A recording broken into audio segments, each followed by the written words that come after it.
Assalamualaikum warahmatullahi wabarakatuh. Di sini saya Muhammad Alex Firdaus akan menjelaskan beberapa materi yaitu tentang puisi. Yaitu pertama, pengertian dari puisi. Berdasarkan pengertiannya, puisi dapat dikatakan sebagai salah satu genre sastra yang menggunakan kata-kata estetis dan berirama. Penggunaan kata-kata indah ini bertujuan untuk membangun makna yang berbeda atau menggantikan makna asli sebuah kata. Lalu, pengertian puisi menurut para ahli. Menurut Habib Jasin, puisi itu merupakan suatu karya sastra yang diucapkan dengan sebuah perasaan yang di dalamnya itu mengandung suatu pikiran-pikiran dan sebuah tanggapan-tanggapan. Lalu, menurut Herman Waluyo, menjelaskan bahwa puisi merupakan karya sastra yang mengungkapkan pikiran dan perasaan penyair secara imajinatif dan disusun dengan memfokuskan sebuah kekuatan bahasa dalam sebuah struktur fisik dan struktur batinnya. Lalu menurut Sumardi, menjelaskan bahwa puisi merupakan karya sastra dengan bahasa yang dipadatkan, dipersingkat, dan diberi irama dengan bunyi yang padu dan kata-kata bermakna kiasan atau imajinatif.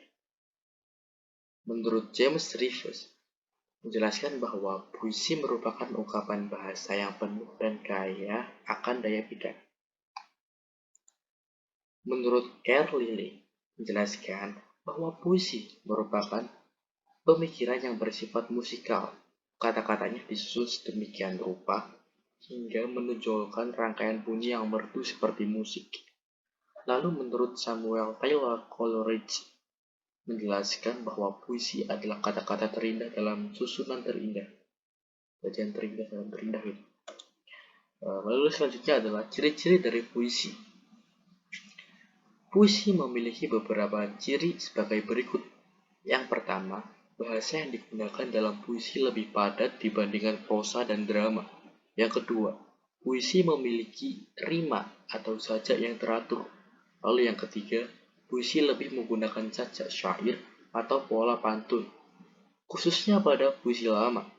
Yang keempat, puisi bersifat simetris.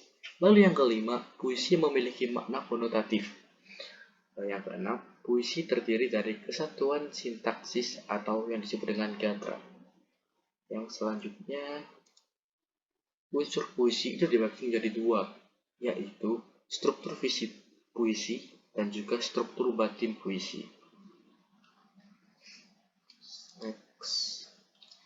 Struktur fisik puisi.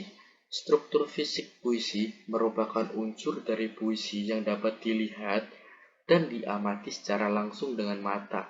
Struktur fisik puisi terdiri dari yang pertama, tipografi atau bentuk format puisi. Dalam tipografi ini, kita dapat melihat pengertian baris, batas tepi, kertas kanan, kiri, atas, maupun bawah, serta pemilihan jenis huruf yang digunakan oleh penyairnya. Tipografi ini berpengaruh terhadap pemaknaan dari isi puisi. Lalu yang kedua ada juga diksi. Diksi merupakan pemilihan kata yang digunakan oleh penyair dalam puisinya, yang dimaksudkan untuk mendapatkan efek sesuai dengan keinginan penyair tersebut. Diksi ini sangat berpengaruh dengan makna yang ingin disampaikan penyair dalam puisinya. Lalu untuk yang ketiga, imajinasi atau citraan merupakan kata atau susunan kata yang mengungkapkan pengalaman indrawi pembaca saat membaca puisi, sehingga pembaca dapat seolah-olah melihat, mendengar, merasakan, atau mengalami hal yang terdapat dalam sebuah puisi. Imaji atau citraan dapat dibagi menjadi tiga macam, yaitu imaji penglihatan atau yang disebut dengan visual, imaji pendengaran yang disebut dengan auditif, dan imaji sentuh atau yang disebut perabaan atau taktil ya istilahnya. Selanjutnya yaitu majas. Mungkin kita kerap mendengar kata majas. Majas merupakan pemakaian bahasa dengan melukiskan suatu dengan konotasi khusus sehingga arti sebuah kata dapat memiliki banyak makna. Jadi banyak banget ini jenis-jenis majas. Lalu yang kelima adalah kata konkret. Kata konkret merupakan kata yang mengacu atau merujuk kepada suatu benda atau hal yang berwujud, dapat diraba, dapat dilihat, dapat didengar, dan juga dapat dicium. Kata konkret dalam puisi biasanya merangsang imajinasi pembaca dan berkaitan dengan lambang atau kiasan. Contoh kata konkret adalah laut, pantai, meja, uang, rumah, mobil, dan lain sebagainya. Lalu selanjutnya adalah rima atau irama. Rima atau irama merupakan persamaan bunyi yang digunakan oleh penyair dalam puisinya dari awal hingga akhir puisi. Dan selanjutnya adalah struktur batin puisi.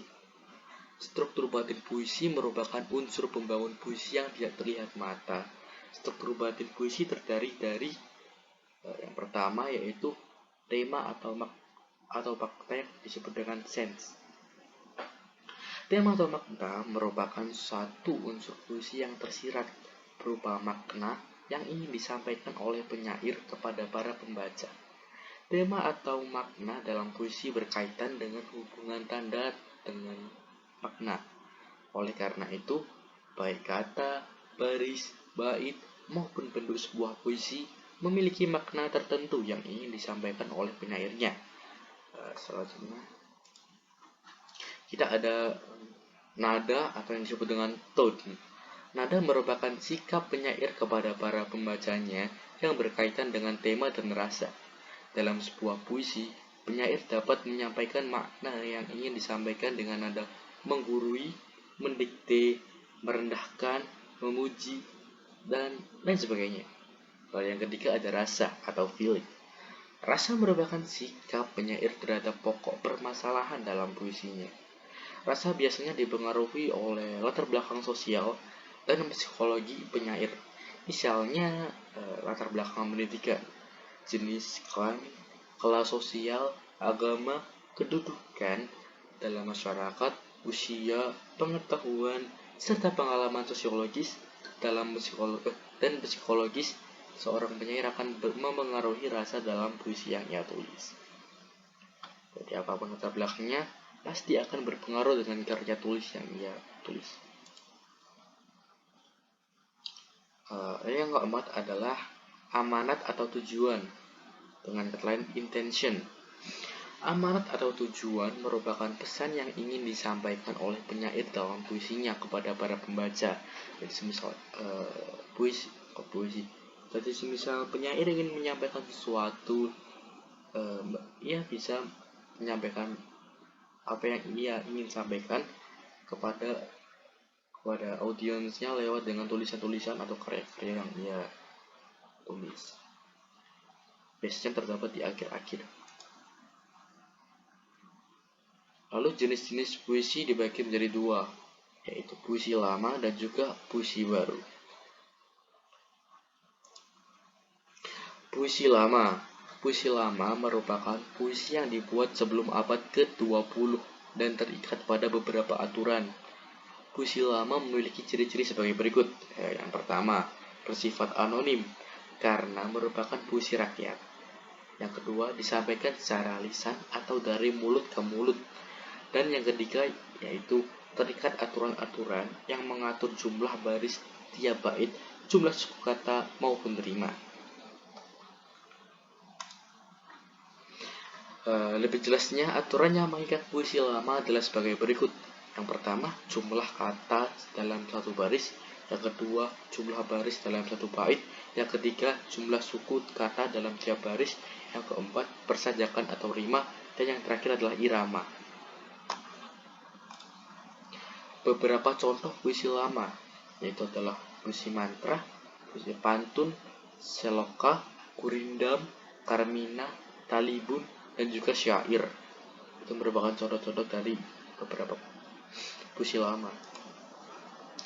Lalu yang terakhir kita adalah puisi baru. Puisi baru merupakan puisi yang tidak terikat pada aturan-aturan puisi lama, baik dalam jumlah baris, suku kata, ataupun rima. Puisi baru memiliki ciri sebagai berikut ya.